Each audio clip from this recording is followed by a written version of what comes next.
Good afternoon, everybody. My name's Cameron Kaufman. I'm the president of the William F. Buckley Jr. program here at Yale, and I'd like to welcome you today to our first event of the semester. It's very exciting to be back on campus, and we have a lecture with Dr. Steve Hayward on conservatism and its enemies. And before I introduce Dr. Hayward, I would like to make just a couple quick announcements. First of all, for those of you who don't know, the Buckley Program is an organization dedicated to increasing intellectual diversity and free speech here on campus. We do it in a variety of ways, including hosting lectures, debates, firing lines, dinner seminars. And you can learn more about the program on our website, buckleyprogram.com. Secondly, I hope we have some students here who are not fellows who heard about us at the Extracurricular Bazaar or saw a poster and are interested in joining. You can see our application on the website. The deadline is September 30th. I really encourage you to apply. It's quick, it's easy, and being a fellow gives you really tremendous access to some of the guests that we invite. So it's a great opportunity. Finally, I want to note that this is the first of a 5 series of lectures with Dr. Hayward. So he's coming back on September 27th, October 25th, November 8th, and November 27th. So keep that in the back of your mind, and it will kind of all tie together. We hope you come back for more of these lectures. We're very excited for the whole series. So now, I'd like to introduce him. We have Dr. Hayward here. He's currently a senior resident scholar at the University of California, Berkeley's Institute of Governmental Studies. He's also the Thomas Smith Distinguished Fellow at the John M. Ashbrook Center at Ashland University. And before that, Dr. Hayward served as the F.K. Weyerhaeuser Fellow in Law and Economics at the AEI for about 10 years. And he's also written many books on topics such as the environment and on Ronald Reagan. Finally, he's been published in a far reach of publications, including the New York Times, National Review, the Wall Street Journal. So it is our pleasure to have Dr. Hayward here today, and for the 5 lectures in this series, please welcome Dr. Steven Hayward. Thank you, Cameron. Well, thank you very much, Cameron, and thanks to the crowd for coming out on this brutally hot day. Hold on a second, I'll get a couple things started here. It's really a delight to be here, and as Cameron mentioned, I'm coming back a bunch because I'm a glutton for frequent flyer miles, I guess, or something. And you can find the announced lecture topics on the Buckley Program website, and I'm probably going to do some in the spring, too, I think. We're still sorting this out, and I don't have my schedule quite set yet. But just as was mentioned in the introduction, I'll say a little bit more about it. I actually spent, a good portion of my adult career in the conservative think tank world, mostly in Washington, D.C., and decided about, not quite 10 years ago, to go back into the university world. And so now, as was mentioned, the way I usually put it is I'm an inmate at UC Berkeley, which doesn't entirely deserve all of its reputation, but it certainly deserves some of it. And I've long been a great fan of the Buckley Program. I've been privileged to come here on a couple of previous occasions for Buckley Program events and conferences. And there aren't many things like it at any universities. There's nothing like it at Berkeley, which is, 4 times the size of Yale. I'm kind of it. I'm teaching a few classes, and I organize some conferences and events, but Yale has a real treasure in having the Buckley Program. And it's a great honor to have been invited here to offer, with the course of lectures that will build upon one another in various ways, what I hope is a patient and detailed treatment of conservative perspectives on the world. And what I want to do for this inaugural lecture, or first lecture in a series, is do an overview of the field of battle, so to speak. And then later on, I'll go subsequently into many more details about particular aspects that I will bring up today. Now, I did choose a deliberately provocative title, Conservatism and Its Enemies, although when I worked out my final notes for this, I did attach a subtitle, which is How to Become Frenemies Again. Better if we're frenemies than enemies. But I picked that title as an homage of sorts to a classic title some of you may have heard of or may know and have read, and that's Karl Popper's famous 2-volume work, The Open Society and Its Enemies, a book that's more than 50 years old now. And the title is still bouncing around, and a few people have dusted that book off and come to look at it again. Because even though Popper was inspired by the events of the 1930s and 1940s, in particular totalitarianism, there was a deeper problem that bothered him.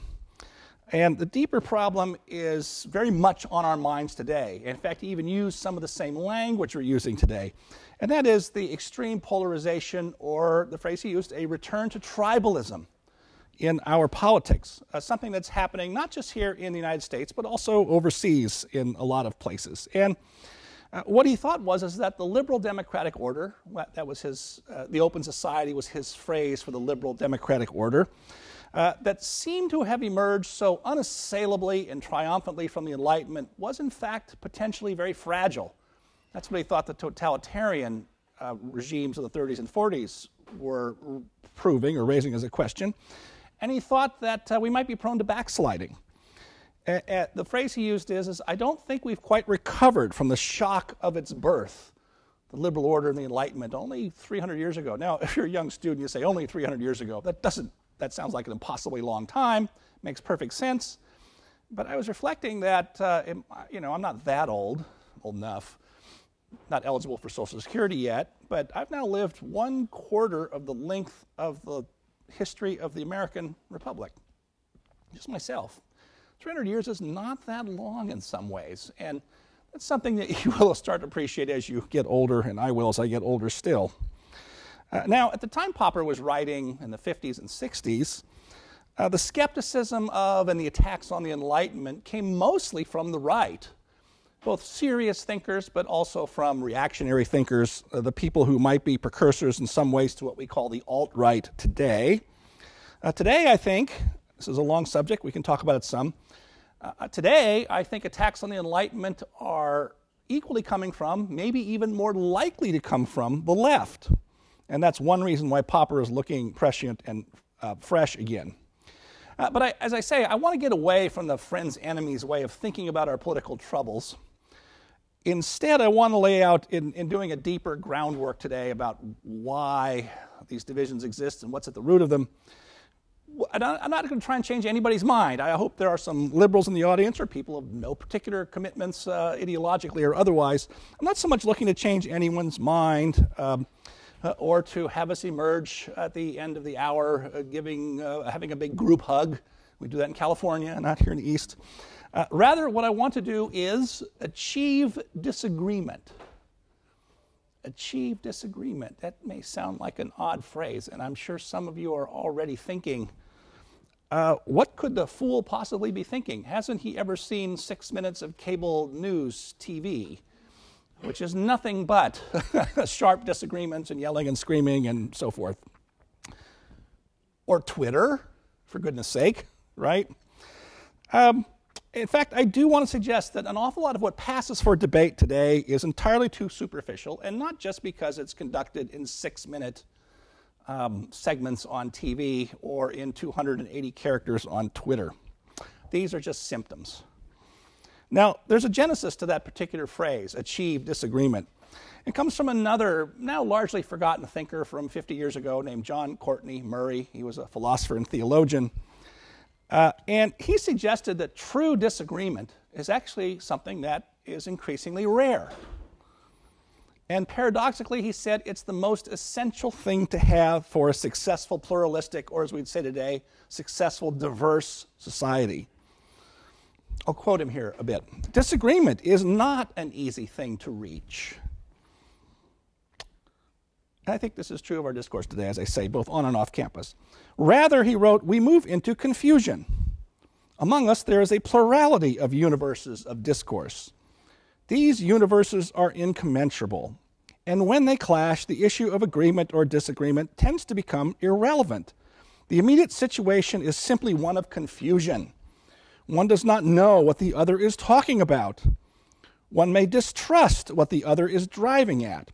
For this, too, is part of the problem, the disposition amid the confusion to disregard the immediate argument as made and to suspect its tendency, to wonder what the man who makes it is really driving at.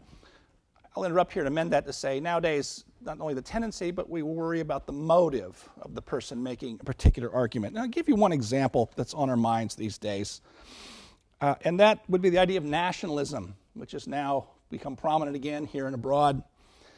Nationalism has a deservedly bad reputation, and yet it's become nearly impermissible, if not impossible, to have a sensible discussion about the idea that nations have identifiable characters and distinctive cultures, and what the balance sheets might be for those nations and cultures. Anyone who tries to say something on behalf of a reasonable nationalism, and I know some people say that nationalism is a little like salt. A little bit can be good for a meal, too much and you wreck it, right? Maybe that's one way to back into a discussion of nationalism. But if you try to have a discussion of nationalism or channel some of the themes of the late Samuel Huntington, you summarily are lumped in with the extremists who do indeed use the idea of nationalism for bad ends. Anyone who says nationalism, it's often said, must be racist, which I think follows perfectly from John Courtney Murray's line that we suspect the tendency or the motives of what someone may be driving at. One last little bit from Murray. We have no common universe of discourse. In particular, diverse mental equivalents attached to all the words in which the constitutional consensus must be finally discussed. Truth, freedom, justice, prudence, order, law, authority, power, knowledge, certainty, unity, peace, virtue, morality, religion, and perhaps even man. And here's his key sentence, I think. Our intellectual experience is one of sheer confusion in which soliloquy succeeds to argument. In which soliloquy succeeds to argument. If he was writing today, I think what he'd say is in which Twitter succeeds to argument. I think we all know that. And so the point is that we need to understand more clearly why we disagree in a more serious way than we currently do with our cliches and slogans and shout fests and debates that are merely meant for point scoring. This may seem merely an elegant rendering of two familiar old lines. One, Matthew Arnold's famous phrase about ignorant armies clashing by night, or the familiar rhetorical emetic of, let's just agree to disagree, which is usually meant to end an argument that's not getting anywhere. But I think it's a useful thing to try to do right now. And so the first two basic questions I think that ought to be sorted out is, what is conservatism? Or who or what is a conservative? And second, what is liberalism? Or who or what is liberalism? I mean, if we think of these two things as opposed ideas, we should figure out what their basic ideas are, if we can. Now, there's a wide variety of both conservatisms, plural, and liberalisms, or a spectrum, you might say. And so it's always hazardous to risk generalizations. Some of you may know that on the conservative side, there's been lots of factions and well-defined intellectual camps going back decades, and often fighting with each other and not getting along and so forth, except on election day, when most people on the right side of the spectrum tend to vote Republican out of shared opposition to liberalism. So you may know some of the taxonomy. There are libertarians and other commerce-minded people. There are traditional conservatives of various kinds. Religious conservatives, neoconservatives, famously controversial faction, Paleo Conservatives, a self-identified group of people who like to call themselves Paleo Conservatives, and that's not a diet. And they're not necessarily the same as traditional religious conservatives, although there's sometimes an overlap. Nowadays, we have populist conservatives. Maybe. That's what Steve Bannon purports to be, right? There are even crunchy cons. These are people who, believe it or not, wear Birkenstocks and are vegan. I know some. And who vote Republican. I'm about to turn 60, where I'm going to start my own new faction of grumpy cons, whose fundamental principle will obviously be get off my lawn. Now, I think that the left side of the political spectrum, it doesn't quite map out the same way. I mean, you know, the old communist world, you had the democratic socialists and this socialist, the Trotskyites and the Shachtmanites, and some of that's been, you know, sort of interesting old history that's mostly fallen away. But I think there is one division you hear a lot of these days that's worth keeping in mind, and I'll say a lot more later on my return visits. And that's a distinction these days between a liberal or a liberalism and progressivism, right? And in fact, a lot of progressive thinkers today openly attack liberalism and the old liberal tradition in various ways, many of which are quite interesting, I think. And this is not just an intellectual matter. I do recall back around 2007 when Hillary Clinton was gearing up to run for president the first time. In an interview, she said, "I'm not a liberal." Partly she's saying that because, especially during the Reagan years into the 90s, the Republicans had been so successful in demonizing the term liberal. Remember Michael Dukakis from nearby Massachusetts didn't want to be called a liberal. Anyway, Hillary Clinton said, I'm not a liberal, I'm a progressive. And of course, in recent years, a lot of progressives beg to differ. They call Hillary a neoliberal. Neoliberal, I learned when I returned to the college campus a few years ago, is one of the worst things you can be labeled these days. So I want to set the scene with a proposition, a provocation, a few definitions, and then a few discussions of left-right differences, and then I'll stop and we'll take some questions and have some discussion.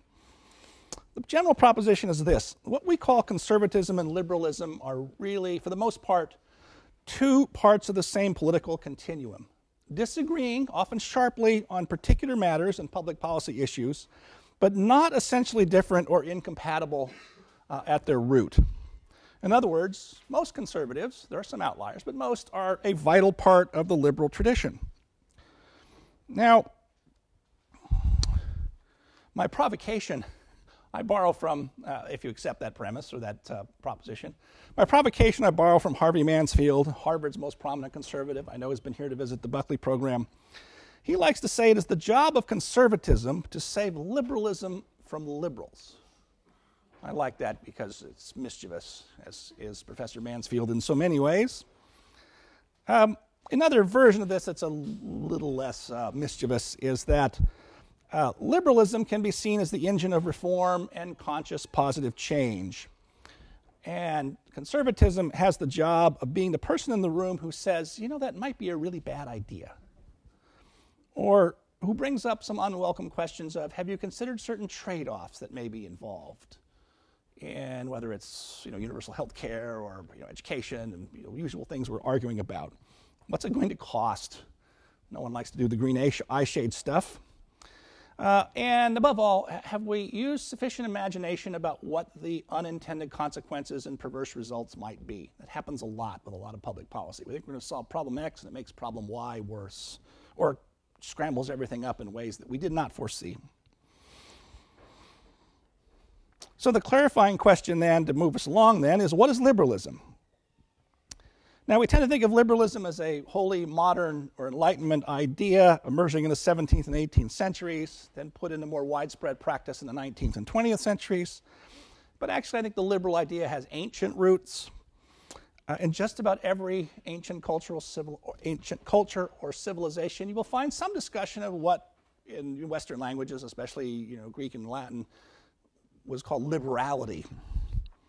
It was not yet expressed in the modern terms of individual freedom, but it was a lot about the character and quality of the soul, what made for happiness. And there was some relation to what political order you should have to achieve that. And above all, I think you might say it's about achieving the full potentialities of human beings. That's the long liberal tradition that I think is universal to all of humanity. To speak of only the Western tradition, I think Aristotle is in many ways perhaps the first conservative, but maybe also the first liberal. And of course, remember the word liberty, the root of liberal, and right, comes from the Latin word libertas, from the Roman tradition. But it's the Enlightenment tradition that most concerns us and is most relevant today. And I think it has 5 basic parts. I think there are really 7 I'll mention today, but I want to grab hold of 5 initially. And I want to isolate these to begin with. Some of this will be very familiar to many of you. Some it maybe you haven't heard it put together this way. But even if you have heard it before, as Samuel Johnson likes to say, sometimes people need to be reminded more than instructed.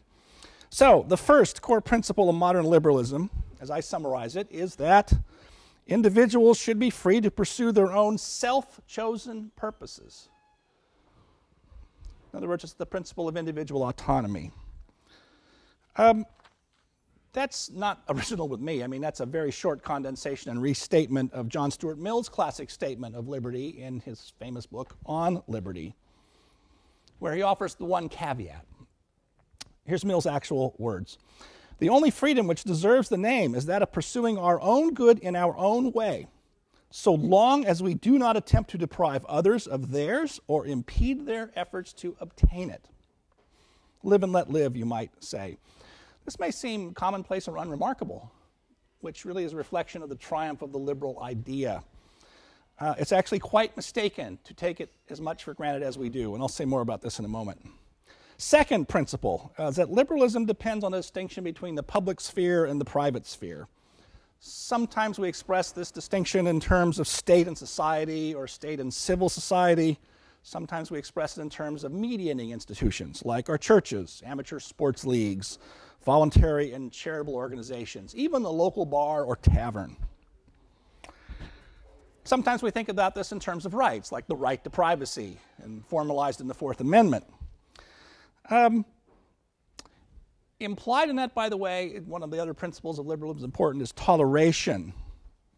I think that's a distinct liberal principle, but it connects.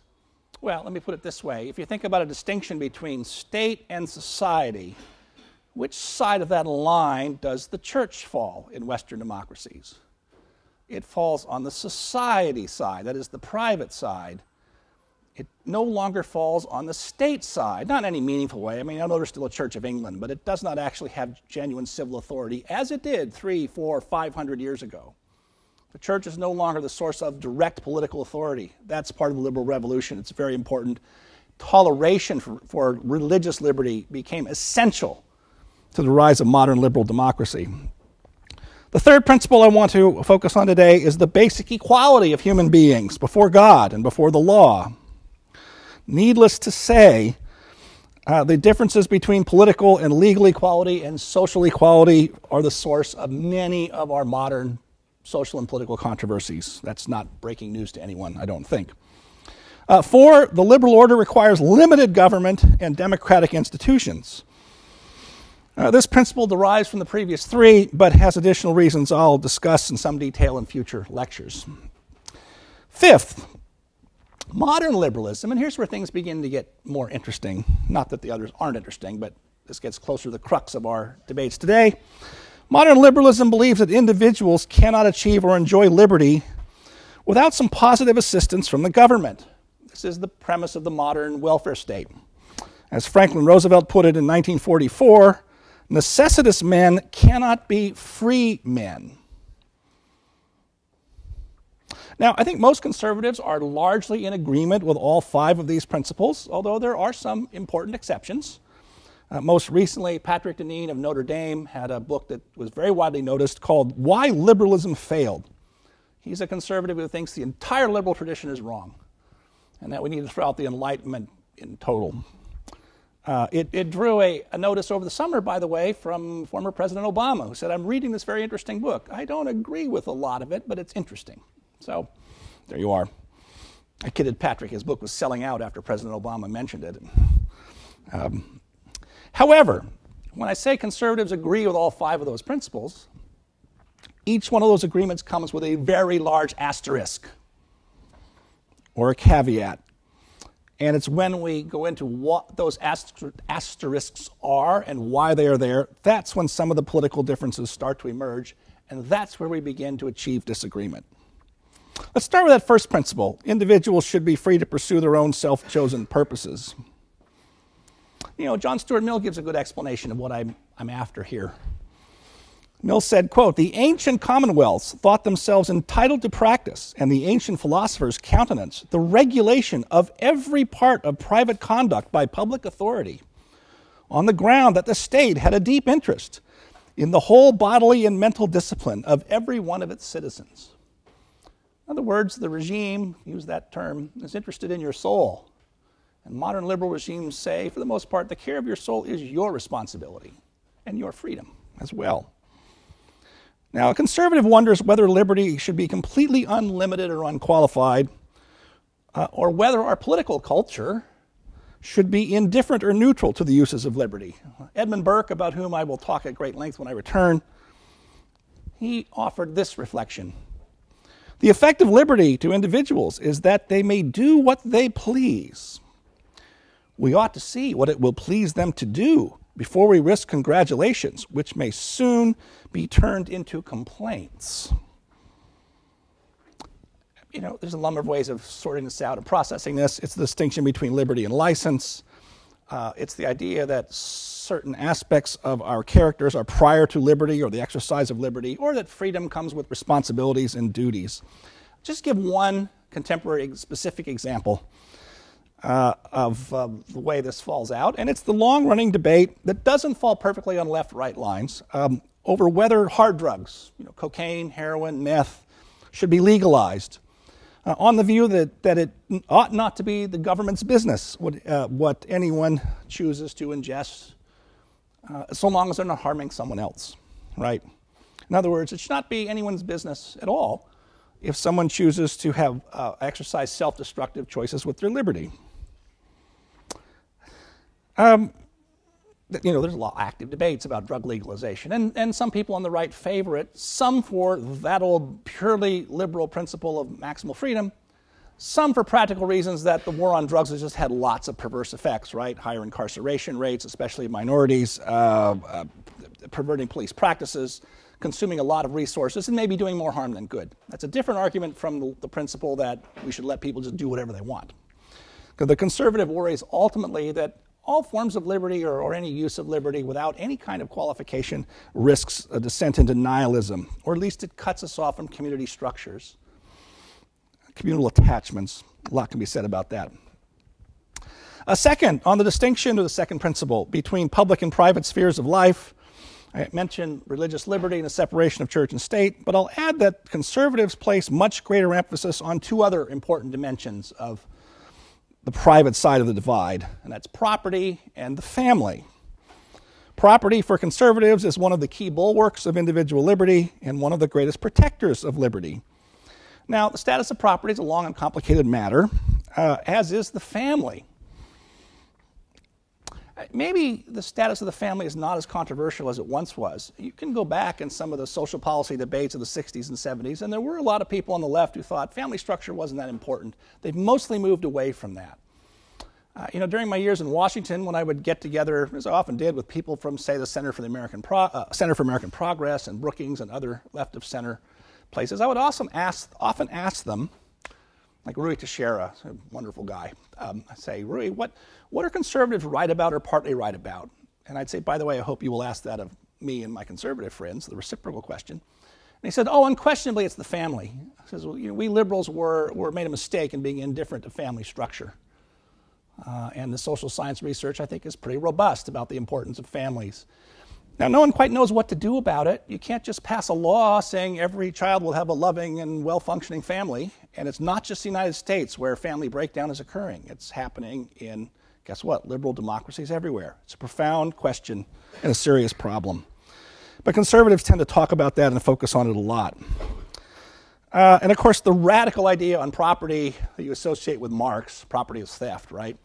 That has much older roots than Marx. You find a version of it in Plato's Republic, for example, where you also find the view that if you're going to have an egalitarian order, you have to nationalize the children. That's, at the heart of Plato's Republic, because the family is one of the primary drivers of inequality, which brings me directly to that fourth principle I mentioned, the principle of equality. The core American version of it is stated in that memorable document you all know, the Declaration of Independence. We hold these truths to be self-evident, that all men are created equal and are endowed by their Creator with certain inalienable rights, that among these, meaning not limited to these, are life, liberty, and the pursuit of happiness. Now, the fault line between left and right today on the subject of equality often comes into view as a debate between equality of opportunity versus equality of results. But I think that's just the tip of the iceberg, to use a tired cliche. The arguments about equality and inequality are much deeper than the questions of fairness or simple justice. I think most people would agree that equal does not mean same. But in what respects are human beings equal and not equal, and how do we sort out what the relevance is? How do we address the problem politically and socially? That's one of our biggest disputes today everywhere. Even Thomas Jefferson, the author of that famous phrase in the Declaration, observed that he was not the equal of Isaac Newton. When I watched the NBA, I observed that no one is the equal of LeBron James. So these questions give rise to the most sensitive and controversial and difficult questions of our time, and unfortunately an awful lot of our debates have debilitating effects, though they are necessary debates. I think they're the most important ones to have about equality. And I'll have a lot to say about that on a future visit. The fourth principle about limited government and democratic institutions. That's a postulate of individual liberty for a reason stated in the next paragraph of Jefferson's famous document, and that's the principle of consent. If the governments derive their just powers from the consent of the governed, it means that government could have absolute power only if everyone consented to it. Except you ought to realize the logical paradox there. If people consented to give someone absolute power, it would be the end of their ability to give or withhold consent. Now, that's a theoretical structure for it.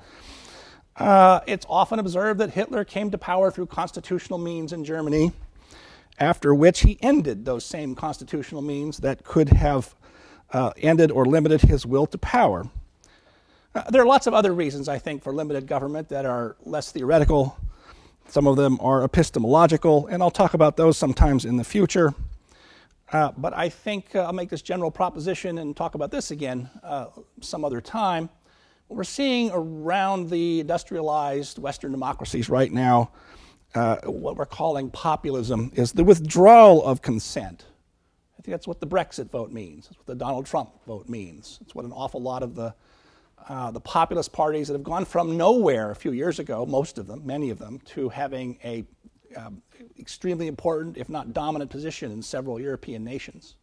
You know, what's the five-star movement in Italy? And Sweden's having an election here, I think, this week, where a right-wing populist party of once very dubious associations looks to be the swing party in determining its next government.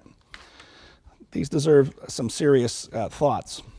Finally, the fifth principle mentioned, that individuals cannot achieve and enjoy liberty without positive assistance from the government, the premise of the welfare state. That's where you see a lot of policy divides between left and right today.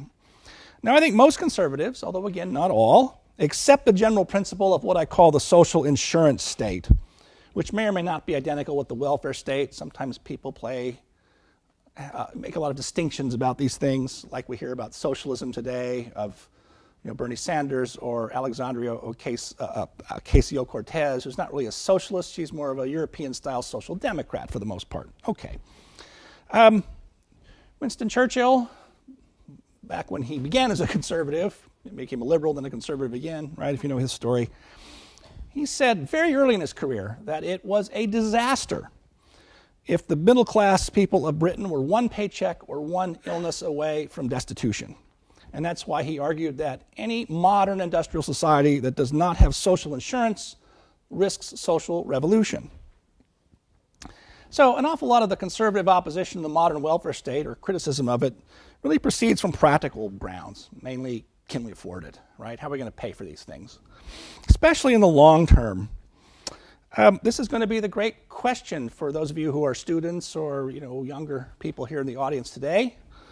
The Medicare program currently has an unfunded liability for the rest of the century estimated to be somewhere between 70 and 80 trillion with a T, dollars. And it's difficult to see how that can be maintained without some wrenching changes at some point. It could be very painful. But beyond the green eye shade of it and the practicalities of it, there is the principle at work. It was when Franklin Roosevelt used that phrase, necessitous men cannot be free men, in 1944, when he proposed his Economic Bill of Rights. Remember, the original Bill of Rights are limitations on government power, right? Congress shall make no law restricting your freedom of speech, freedom of assembly, and so forth. The idea of positive liberty, that someone who doesn't have food on the table doesn't care very much about their First Amendment rights. There's decent sense in that. And that whole idea was most fully worked out by Isaiah Berlin's famous essay on the two concepts of liberty, where he talked about positive versus negative liberty. And the long story of liberalism has gone from what you might say the negative liberties of the 18th century to understanding that really having a happy population and having ability of individuals to achieve their potential is going to require some help from the government. This can be seen, I think, as a mirror image of the conservative attachment to property. Remember, conservatives like property because it's a bulwark of independence. And I could say a lot more about that. And it is, I think, worth mentioning in passing that if you look at those early liberals of the, like Locke and Jefferson, the two people I have most in mind, very important to have property and property rights. equally important that people who do not have property have the opportunity to acquire it through their own efforts in a reasonable way. Not like buying a house in the Bay Area, which is now impossible unless you're way up, high up in Google, right? In fact, one of the reasons Thomas Jefferson sympathized with the French Revolution at its beginning was because he noticed that not only was the property held in just a few hands of the nobles, but there was no liquidity. There was no way for anyone to acquire property. It was all locked up, and right? Unlike America, where we had. And it was Franklin Roosevelt who very, I think, powerfully argued at the beginning of his presidency, in the middle of the Great Depression, that, he didn't quite put it this way, but the logic of his argument in the famous Commonwealth Club speech was that it's now difficult for people to acquire property. And that's been the bulwark of Jefferson's democracy. So, the other reservation besides just cost is that the modern liberal impulse tends to be insatiable. There tends to, in practice, want to expand social welfare programs constantly, which requires more and more taxes and spending and borrowing. And also the regulatory state reaches further and further. The open-air asylum of my home state of California now wants to regulate or ban plastic straws. You may have heard this. So in other words, in practice, modern liberalism has a hard time drawing lines. I think maybe my favorite expression of this was Lyndon Johnson in 1964, campaigning in Providence, Rhode Island, not far from here. And he got up on the hood of a car with a microphone and spontaneously said, "We liberals are for a lot of things and against mighty few." I kind of like that, actually. I think that's, but it's, I think it's right. Now, how am I doing here for time? Okay, I want to draw this, I'm going to skip over a bunch of stuff and draw it more to a close. Yeah, I have way too long a manuscript today. Let me say just two more things and then move to questions and discussion. It's warm, and I need water. What's the basic conservative principle or principles? There's lots of different lists. Some are 3 or 4 bullet points long. Some are 10. Russell Kirk, the author of one of the more famous conservative treatises in the 1950s, The Conservative Mind, had 6, but he kept changing the numbers as he got older. I think there's one core one that at least the philosophical core, which is not complete, but the philosophical core of conservatism in one sentence is, it is the search for the unchanging ground of changing experience. Unchanging ground of changing experience. What does that abstraction mean? The phrase Russell Kirk likes to use was the permanent things. Everything's always changing.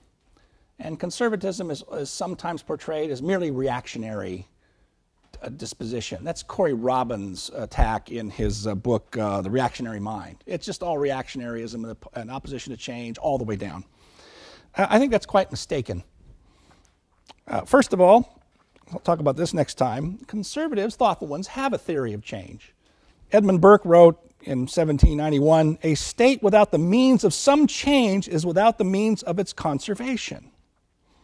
Now, Burke's theory of change is paradoxical and confusing on the surface, and it takes a while to unravel it, and I'll do that more carefully next time. So I'll restate that abstraction in a little bit more usable terms, perhaps. Amidst all the change that's always happening, is there anything that lasts? Are there any permanent things? What would they be? Is a consideration of the permanent things, can a consideration of the permanent things provide a guide to human happiness and a healthy social order? I mentioned one already a few minutes ago, and that's the family. Right? At the center of the conservative quest for the unchanging ground of changing experience is the question of human nature. In fact, I'll go further and say that the question of human nature is the central political controversy of our time, although it's not always evident on the surface of things. I'll just mention one very hot-button issue today where this comes into view, and that's the question or the whole domain of gender identity, where it's now pretty much orthodoxy that individuals choose from a very long and expanding list of what gender they are or could be or might be. And sometimes the idea of human nature itself is assailed. Sometimes it's even attacked as an ideology of oppression. Stepping back a little bit from the extremes of the argument, I do think that it's fair to say that liberals are more optimistic that human nature can be changed, while conservatives are more inclined to see human nature more closely in the old religious terms of, maybe you want to think of the conception of sin and the religious traditions of the West, right? But backing away from revealed religion, you find the idea of certain defects of human nature that need to be kept in mind. And, for example, Federalist 51. I'm not sure how many of you have read Federalist Papers. In Federalist 51, where James Madison sets out the argument for the separation of powers and for the limitations of government, he said, "It may be a reflection on human nature that such devices should be necessary to control the abuses of government. But what is government itself but the greatest of all reflections on human nature? If men were angels, no government would be necessary. If angels were to govern men, neither external nor internal controls on government would be necessary." But I don't think Madison or any serious conservative thinks that human nature is wholly irredeemable or that improvements and changes cannot be made. Indeed, there's another passage from Madison I like, from Federalist 55, that tends to get ignored. And then I'll draw to a conclusion and take some questions and discussion. Federalist 55, he said, "As there is a degree of depravity in mankind which requires a certain degree of circumspection and distrust, so too there are other qualities in human nature which justify a certain portion of esteem and confidence." Here's a more mixed view of the human character, I think. "Republican government presupposes the existence of these qualities in a higher degree than any other form. Were the pictures which have been drawn by the political jealousy of some among us faithful likenesses of the human character, the inference would be that there is not sufficient virtue among men for self-government, and that nothing less than the chains of despotism can restrain them from destroying and devouring one another." That's the realistic but also the optimistic Madison talking.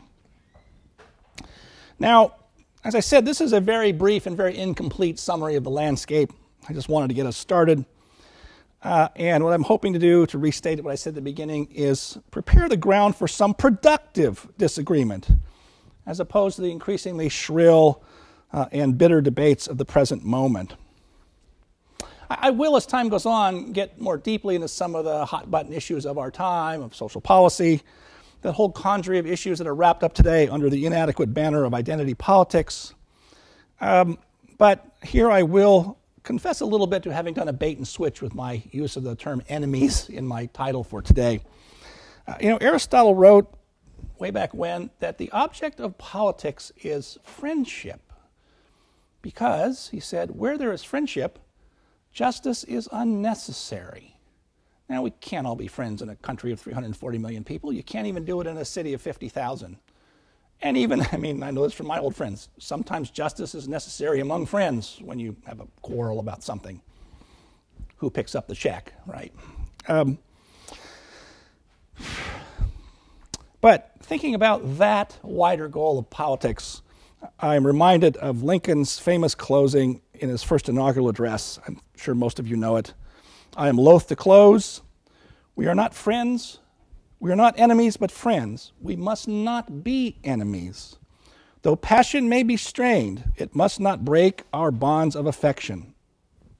And yet, as everyone knows, Lincoln's appeal to the better angels of our nature proved unavailing, and the Civil War came. There's a lot of talk that we're headed towards civil war today. It seems implausible only because it would seem you'd need geography like we did in 1860 for that to happen. But I don't know. An awful lot of things have happened I thought couldn't possibly happen. I'll admit, I never saw Donald Trump coming. But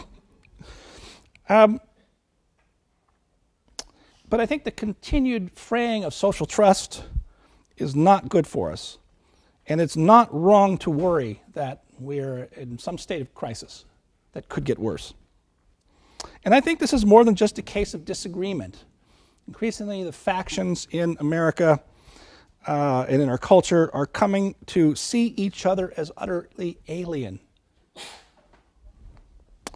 And those of us who see each other as utterly alien going to have great difficulty being fellow citizens. That's why I think it's very important today to learn how to disagree much more seriously than we have been for a very long time. So I will stop there and thank you all very much, and happy to take some questions and comments.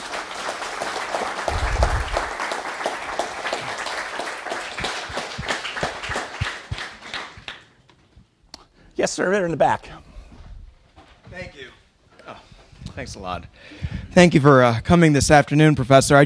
My big question to you is, as you kind of offered in the beginning, the Paleo Conservatism you mentioned. Right. I wonder if something like that is unique as it relates maybe more regionally, because obviously I can imagine that fitting in more maybe in context in California. And I'm thinking about it even in the back of my own head in terms of whatever happened to like New England conservatism, for example. I'm thinking more Yankee individualism. Yep. Those kinds of considerations obviously relied more on classical liberalism in terms of what you offered. Yeah. And so sometimes in a place like Connecticut, and in New England even at large, there are pockets and places where you see this kind of thing. And I'm thinking more specifically, for example, in Connecticut, we have a place called Naugatuck Valley, for example. Right. And the Hartford Courant even featured, I don't know if anybody else saw this, kind of the unique dynamics existing in the Naugatuck Valley that, they are conservative in most instances, especially that Yankee individualism.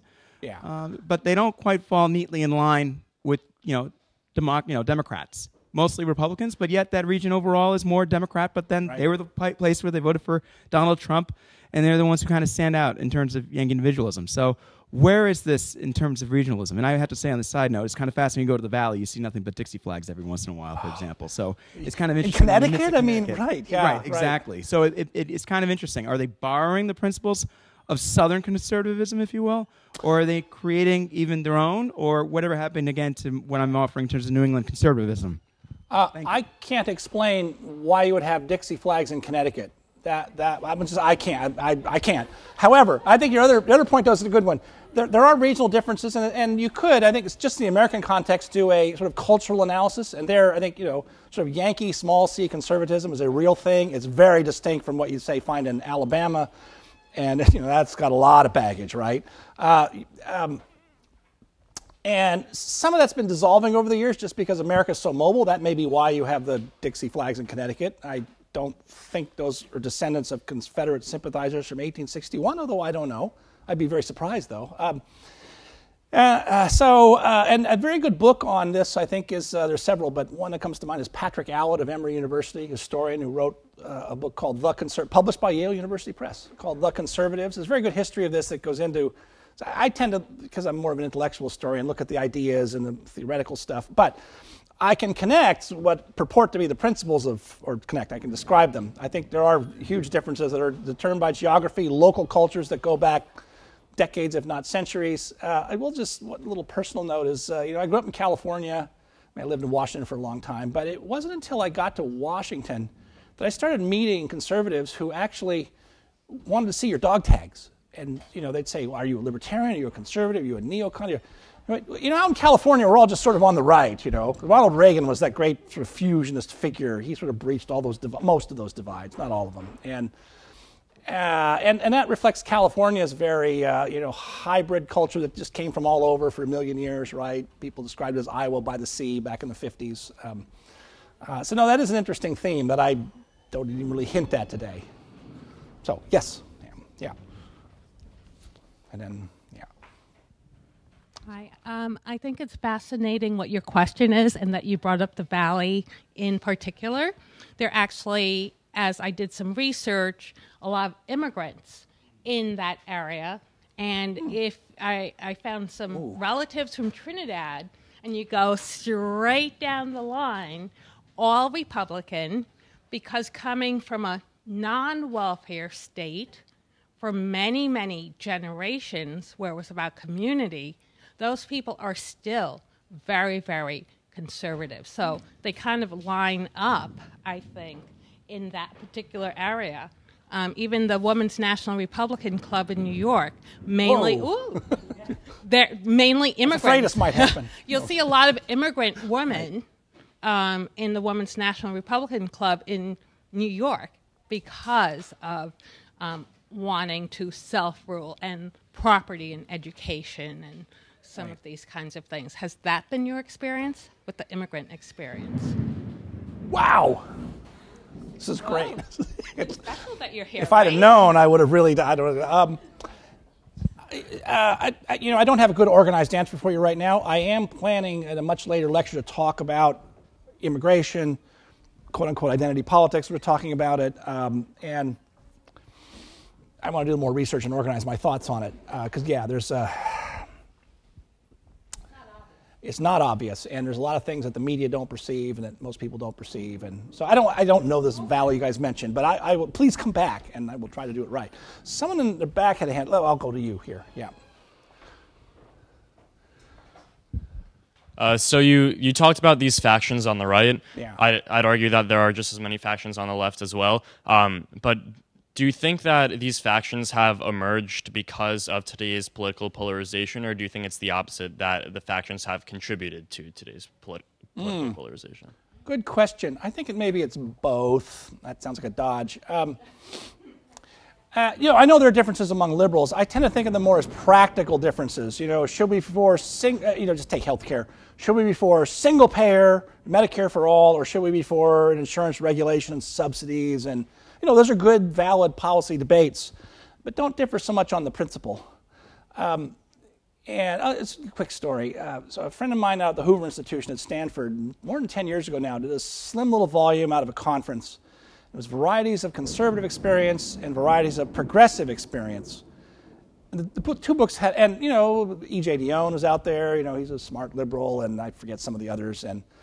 And very interesting difference between the two books. The conservative one was all about these old debates about virtue versus liberty, and community and church and intermediating structures and limits on the government, and not a lot of talk about policies, and still less talk about how to win elections. The liberal book was all about, we've just got to get the old coalition back together so we can win an election. Very practical minded. Liberals were great at that for a very long time. In recent decades, not so good at it. And so that's part of the frustration of people on the left. So I do think there's some differences, and I don't want to imply at all that that's any knock on the left. And I'll sort of restate what I said. Hopefully this answer helps make this a little clearer.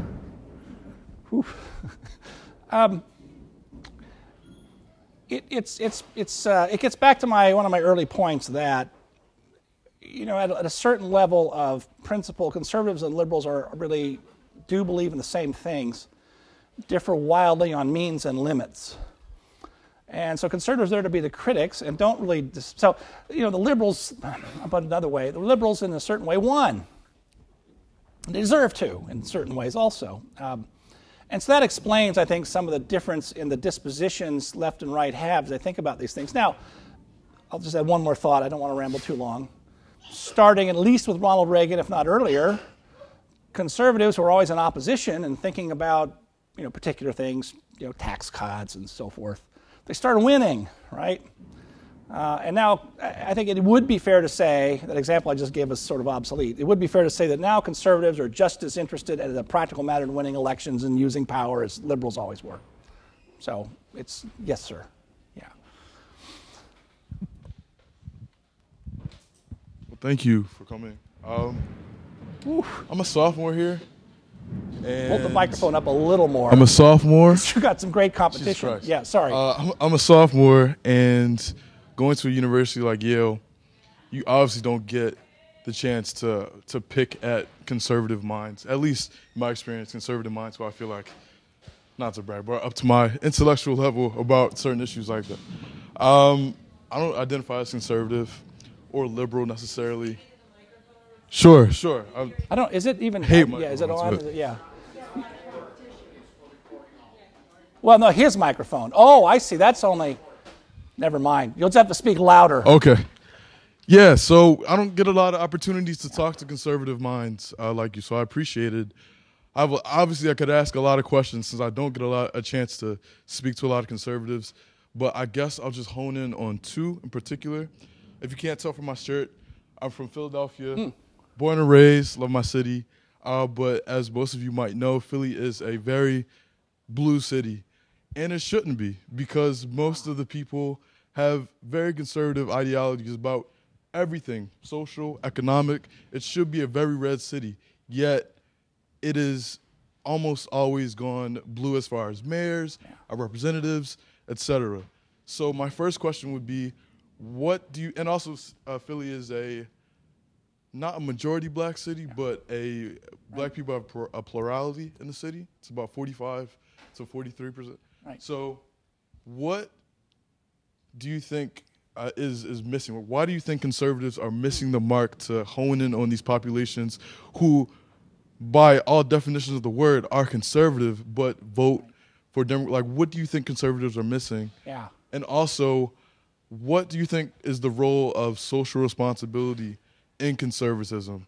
I'm not necessarily a progressive or liberal, right, but I do think, because I come from a low-income background, I do have certain thoughts about what the government should be providing to its people, how the government should be supporting a certain quality of life. So why do you think conservatives aren't hitting that mark as far as like cities where they're mostly conservative, and like what's the role of social responsibility?